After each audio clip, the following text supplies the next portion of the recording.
डहाणू तालुक्यातील धामटणे येथील 24 वर्षीय रुपाली सुरेश कासट हिच्या संशयास्पद मृत्यूमुळे संपूर्ण परिसरात खळबळ उडाली आहे. वाणगाव येथे 23 मे रोजी रुपाली गळफास घेतलेल्या अवस्थेत आढळून आली असल्याने या प्रकरणी वाणगाव पोलीस ठाण्यात अकस्मात मृत्यूची नोंद केली असली तरी या आत्महत्येचा प्रकार नसून हत्या असू शकते असा गंभीर आरोप व संशय कुटुंबियांनी व्यक्त केला आहे. त्यामुळे या प्रकरणाची निष्पक्ष, सखोल व उच्चस्तरीय चौकशी करण्याची मागणी देखील जोर धरू लागली आहे.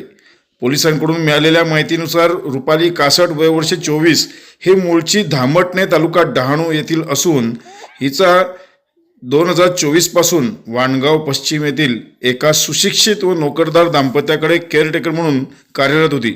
संबंधित महिला एका आश्रमशाळेत कार्यरत असल्याचे सांगितले जाते, तर त्यांचे पती एका खाजगी कंपनीत वरिष्ठ पदावर कार्यरत आहेत. मृत रुपालीच्या कुटुंबियांनी केलेल्या आरोपांनुसार संबंधित महिलेचे त्याच शाळेतील एका सहकारी व्यक्तीसोबत प्रेमसंबंध होते असं सांगण्यात येत आहे. हा व्यक्ती वारंवार त्यांच्या घरी येत असे. या संबंधाची माहिती संबंधित महिलेच्या पतीला मिळाल्यानंतर पती पत्नीमध्ये वारंवार वाद होत होते. कुटुंबियांच्या म्हणण्यानुसार या वादाचे खापर रुपालीवर फोडण्यात आले. तूच आमच्या संबंधांबाबत माहिती दिलीस असा आरोप संबंधित महिला रुपालीवर करत होती. तसेच संबंधित व्यक्तीकडूनही रुपालीला धमकावले जात असल्याची माहिती तिने आपल्या कुटुंबियांना दिली होती. खरं म्हणजे उन्हाळी सुट्टी दरम्यान रुपाली 2 ते 3 वेळा आपल्या गावी आली होती. 23 मे रोजी ती धामटणे येथे आली होती. मात्र संबंधित व्यक्ती कंपनीच्या कामानिमित्त बाहेर जाणार असल्याचे सांगून तिला वारंवार फोन करून कामावर परत येण्याचे सांगितले होते. आर्थिक परिस्थिती आणि पूर्वी मिळालेल्या मदतीची जाणीव ठेवून रुपालीने 26 मे रोजी पुन्हा वाणगाव येथे गेली व 30 मे रोजी सकाळी रुपालीच्या कुटुंबियांना फोनद्वारे तिच्या मृत्यूची माहिती मिळाली. रुपाली राहत असलेल्या घरालगतच्या गॅलरीच्या स्लॅबला साडीच्या साहाय्याने गळफास घेतल्याचे सांगण्यात आले. मात्र घटनास्थळी पोहोचल्यानंतर परिस्थिती संशयास्पद वाटल्याने हा प्रकार आत्महत्या नसून हत्या असू शकते असा संशय कुटुंबियांनी व्यक्त केला. रुपालीचे वडील सुरेश कासट यांनी पोलिसांना दिलेल्या जबाबात संबंधित तिघांविरोधात संशय व्यक्त केला आहे. पोलिसांनी त्यांच्या जबाबाची नोंद घेतली असून विविध अंगांनी तपास सुरू केला आहे. रुपालीच्या मृत्यूमागील सत्य बाहेर यावे, दोषींवर कठोर कारवाई व्हावी आणि या प्रकरणाची स्वतंत्र व निष्पक्ष चौकशी व्हावी अशी मागणी कुटुंबियांनी केली आहे. सर्वप्रथम तुमचं नाव आणि गाव सांगा. माझं नाव सुरेश बाळू कासट, राहणार ढामटणे. माझी मुलगी रुपाली सुरेश कासट ही योगेश चौधरीकडे घरकामासाठी काम करत होती आणि ती कोणत्या वर्षापासून काम करत होती? 2024 पासून काम करत होती. आणि आता आता काय झालं तिच्या? आता काय झालं ते सविस्तर सांगा. आता काय झालं ते सुट्टी घेऊन घरी आलेली ती योगेश घरी आलेली योगेश चौधरी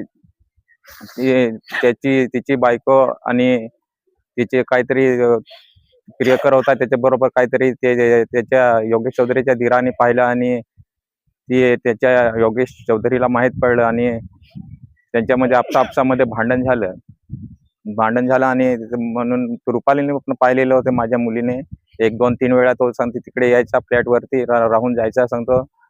नंतर मग ती त्यांच्या आपसामध्ये भांडण झालं आणि ते मग तिचा म्हणजे ती सांगायची सुमा चौधरी की तू आमच्या नवरा बायकोमध्ये भांडण लावून दिलं असं, तू सर्व सांगितलं असं. त्याच्यावरती दबाव आणला आणि मग तो भेटायला यायचा तेव्हा पण ती तुझी सांगायची की म्हणजे दादाला सांगू नको.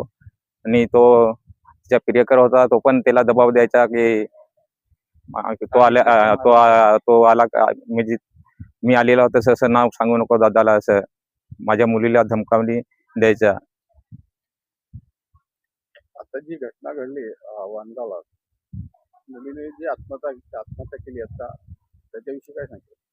माझ्या मुलीने आत्महत्या कधी करू शकत नाही. कधीच नाही करू शकत ती. तिला फसवलेलं आहे आणि काहीतरी तिच्या बरोबर अन्याय झालेला आहे. हा गलफास नाही, हत्या केलेली आहे असं मला वाटतं. 2 दिवस आलेली होती आणि घरी राहून गेली आणि मला वारंवार फोन करायची की कामावरती आहे. तरी पहिल्याच दिवशी फोन केला त्याच दिवशी गेली नाही आणि दुसऱ्या दिवशी सांगतो बाबा मी कामावरती जाते सांगतो आणि कामावर गेले आणि 4 दिवस झाले आणि दुसऱ्या दिवशी सकाळी पावणे 8:53 ला फोन आला त्याच्या योगेश चौधरीच्या मला एका मुलीने असं असं केलं असं. योगेश चौधरी तुझ्या घरी केव्हा आलेला होता? माझ्याकडे योगेश चौधरी एक मेल आला होता की त्यांच्या काहीतरी नवरा बायको म्हणजे मध्ये आपसा भांडण झालेलं होतं आणि तो मला सांगाय की अमोल पावडे आहे त्यांचे मी घर बघितलेलं नाही असं तर माझ्या त्या अमोलच्या घरी घेऊन चला. आम्ही तिकडे गेलो आणि तो तिकडे घरी पण भेटला नाही आम्हाला अमोल. मग त्याच्या आई होती अमोलची आई आणि भाऊ होता अक्षय. मग तर त्यांनी सांगितलं काय तो इकडे राहत नाही तो राहतो बोईसरला राहतो.